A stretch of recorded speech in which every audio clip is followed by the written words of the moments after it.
Hi friends, ఈరోజు మనం smart hybrid latest Brezza mileage test చేస్తున్నాము. జస్ట్ నేను ఇప్పుడే పెట్రోల్ ఫుల్ ట్యాంక్ చేయించాను. ఒక 100 కిలోమీటర్స్ తిరిగిన తర్వాత మళ్ళీ ఫుల్ ట్యాంక్ చేయించి మైలేజ్ ఎంత వస్తుంది ఏంటనేది చెక్ చేయొచ్చు. ఈ కార్ మైలేజ్ ఎక్కువ వస్తుందని నేను అనుకుంటున్నాను, ఎందుకంటే ఇది సెమీ ఎలక్ట్రిక్ కార్ కదా. అంటే దీంట్లో సెకండ్ బ్యాటరీ కూడా ఉంటుంది. రన్నింగ్లోనే అది ఛార్జ్ అవుతుంటుంది, దాని మీదే మళ్ళీ ఇంజన్కి పవర్ అందిస్తుంటుంది. దానివలన నార్మల్గా పెట్రోల్ కార్ కన్నా కూడా ఇది కొంచెం మైలేజ్ ఎక్కువ వస్తుందని నేను అనుకుంటున్నాను.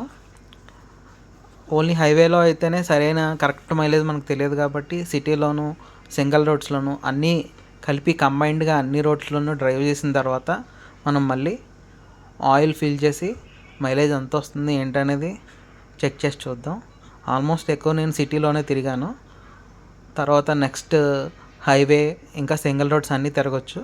ఒక 100 కిలోమీటర్స్ తిరిగిన తర్వాత మళ్ళీ ఫ్యూల్ రీఫిల్ చేయించి మైలేజ్ ఎంత వస్తుంది ఏంటి అనేసి మనం చెక్ చేయొచ్చు. ఆల్మోస్ట్ 60 కిలోమీటర్స్ తిరిగాము. సింగిల్ రోడ్లో ఒక 30+ కిలోమీటర్స్ అయితే సింగిల్ రోడ్డే ఉంది. రోడ్డు కూడా సరిగా బాగాలేదు, అక్కడక్కడ గేర్లు కూడా ఎక్కువ మార్చాల్సి వచ్చింది. దానివల్ల కూడా మైలేజ్ తక్కువ వస్తుంది. కానీ అన్ని రోడ్లు కలిపితేనే మైలేజ్ ఎలా వస్తుందో తెలుస్తుంది కాబట్టి అన్ని రోడ్లలోనూ చేశాను. 90+ కిలోమీటర్స్ తిరిగింది.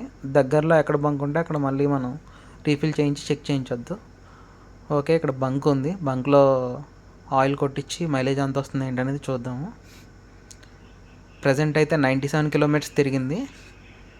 ఓకే, రీఫిల్ చేపిస్తున్నాము, చూద్దాం ఎంత వస్తుందో ఏంటనేది. ఓకే, స్టార్ట్ చేశాడు. మన కార్ అయితే ఇప్పటివరకు మనం 97 కిలోమీటర్స్ తిరిగింది.